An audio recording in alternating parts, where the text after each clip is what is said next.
5월 22일 함께 나눌 하나님 말씀은 출애굽기 20장 18절로부터 26절 말씀입니다. 하나님을 경외함으로 그분이 정하신 방법대로. 본문 읽기. 뭇 백성이 우레와 번개와 나팔 소리와 산의 연기를 본지라 그들이 볼 때에 떨며 멀리 서서 모세에게 이르되 당신이 우리에게 말씀하소서 우리가 들으리이다. 하나님이 우리에게 말씀하시지 말게 하소서 우리가 죽을까 하나이다. 모세가 백성에게 이르되 두려워하지 말라. 하나님이 임하심은 너희를 시험하고 너희로 경외하여 범죄하지 않게 하려 하심이니라. 백성은 멀리 서 있고 모세는 하나님이 계신 흑암으로 가까이 가니라. 여호와께서 모세에게 이르시되 너는 이스라엘 자손에게 이같이 이르라. 내가 하늘로부터 너희에게 말하는 것을 너희 스스로 보았으니 너희는 나를 비겨서 은으로나 금으로나 너희를 위하여 신상을 만들지 말고 내게 토단을 쌓고 그 위에 내 양과 소로 내 번제와 화목제를 드리라. 내가 내 이름을 기념하게 하는 모든 곳에서 내게 임하여 복을 주리라. 내가 내게 돌로 제단을 쌓거나 다듬은 돌로 쌓지 말라. 내가 정으로 그것을 쪼으면 부정하게 함이니라.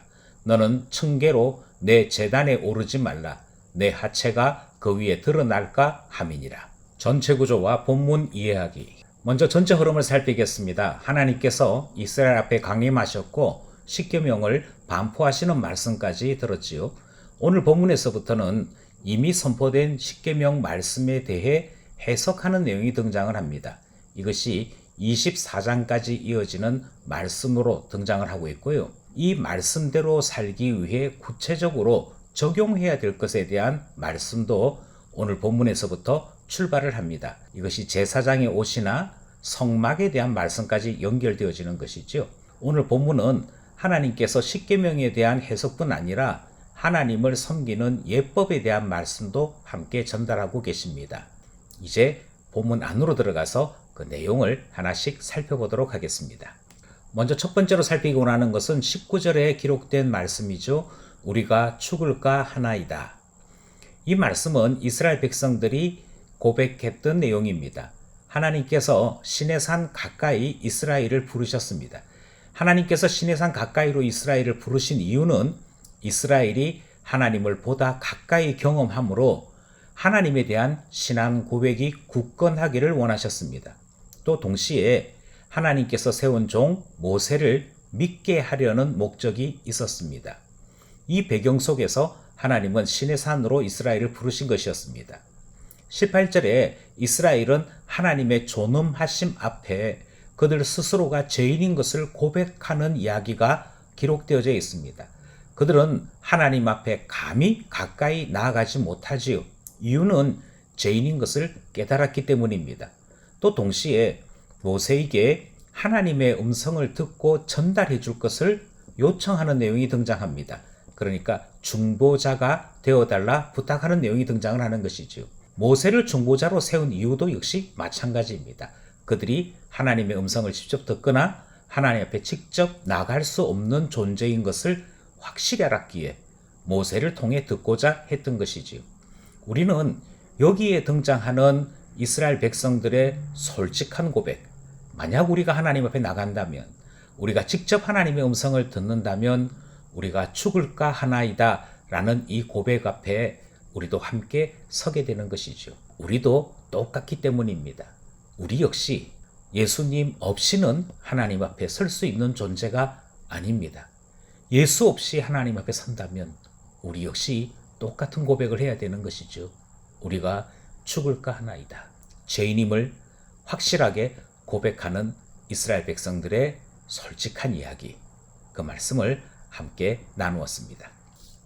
두 번째로 관찰하기 원하는 것은 24절 말씀입니다. 하나님께서 말씀하신 것인데요. 내 이름을 기념하는 그곳에서 너희에게 복을 주겠다라고 말씀하시죠. 20절 말씀에 따르면 하나님께서 이스라엘 가운데 강림하시는 것을 직접 보게 하신 것에는 뚜렷한 목적이 있었습니다. 그것은 두려움을 느끼게 하려는 것이 아니라 죄 짓지 않는 이스라엘 백성 되기를 원하심이라 그렇게 말씀하시는 내용이 등장하지요. 22절로부터 23절에서는 죄 짓지 않는 이스라엘 백성 되는 것이 무엇인가를 구체적으로 전달하고 계십니다. 이스라엘이 경계해야 될 가장 큰 죄는 우상숭배라 그렇게 말씀하시고 있고요. 뿐만 아니라 하나님의 형상을 금이나 은으로 만들어 하나님의 존엄하심을 비하하는 죄, 그런 것 하지 말아야 한다 그렇게 말씀하고 계시지요. 하나님을 다른 신과 같다고 말하는 것도 죄고, 하나님을 형상으로 만들어 하나님의 고귀하심을 온전히 담지 못하는 것도 죄라 그렇게 말씀하시면서 하나님을 이제 경험했으니 하나님에 대하여 죄 짓지 말아야 할 것을 말씀하셨습니다. 그리고 24절에서는 반대로 하나님을 섬기는 예배, 하나님의 이름을 온전히 높이는 예배가 드려지는 그곳에서는 하나님께서 복을 주시겠다 말씀하시는 내용도 듣게 되는 것이죠. 합당한 예배와 하나님의 이름을 높이는 합당한 찬송이 있는 그곳에 하나님이 복을 명하셨음을 듣는 본문 말씀이었습니다. 이 복이 기쁨 공동체 안에 있는 모든 지체들에게 풍성하기를 원하는 것이지요. 마지막으로 24절에서부터 26절 말씀을 통해서 제단에 대한 말씀을 함께 살피고자 합니다. 하나님께서 두 가지 제단에 대한 말씀을 하십니다. 하나는 흙으로 만든 제단, 토단이라고 하는 것이었고요. 또 하나는 돌로 만든 제단이었습니다. 제단이라고 하는 것은 제물을 드리는 장소였지요. 그런데 하나님께서는 두 종류의 제단을 허락하시면서 이 두 제단에는 특징이 있습니다. 그것은 사람들의 손으로 만든 제단이 아니어야 할 것, 그것이 첫 번째 특징입니다. 두 번째는 이 제단에서 예배 드리는 동안에 성결과 정결로서의 예배를 드릴 수 있어야 한다 말씀하시죠. 계단을 만들어서 하체가 드러나는 그런 예배 드려서는 아니 된다 하는 말씀 속에 예배는 처음부터 끝까지 성결하고 정결해야 될 것을 강조하시는 것이었습니다. 이 당시에 우상을 숭배했던 다른 민족들이나 다른 나라의 예배는 여기에 등장하고 있는 제단의 말씀과 정반대였습니다. 그들의 정욕과 욕심으로 가득 찬 그들의 제사였던 것이지요.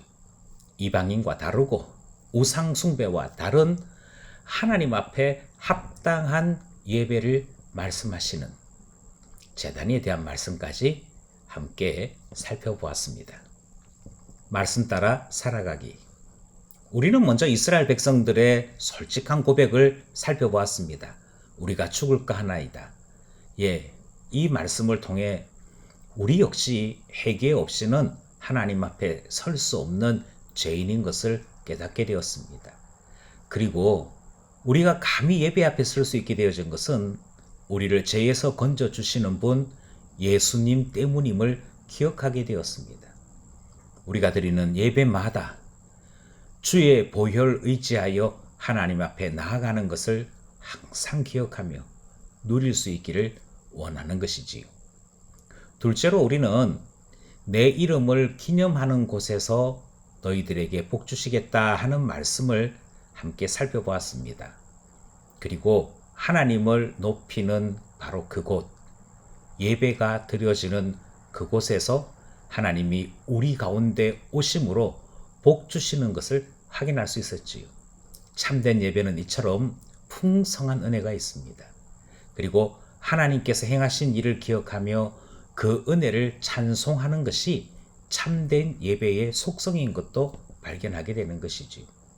우리의 예배가 참된 예배 되기 원합니다. 사람의 손이 들어가고 사람의 인위적인 것들이 작동하면서 하나님이 아닌 사람이 기뻐하고 즐기는 그런 예배 되어서는 아니 될 것입니다. 하나님은 오직 참된 예배 가운데에서 복 주시는 분이심을 우리가 배우게 된 것이지요. 마지막으로 하나님께서는 우리의 경배를 받으실 때 그 예법까지 말씀하시는 것을 살펴보았습니다. 경배는 우리의 마음을 따라 드려지는 것이 아닌 것이지요. 하나님께서 그 방법을 정하셨고 절차를 정하셨음을 보았습니다.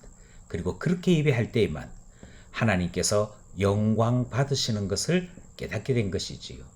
하나님께 영광을 드려야 될 뿐 아니라 하나님의 방법대로 영광 돌려드려야 될 것을 배운 오늘 본문 말씀이었습니다.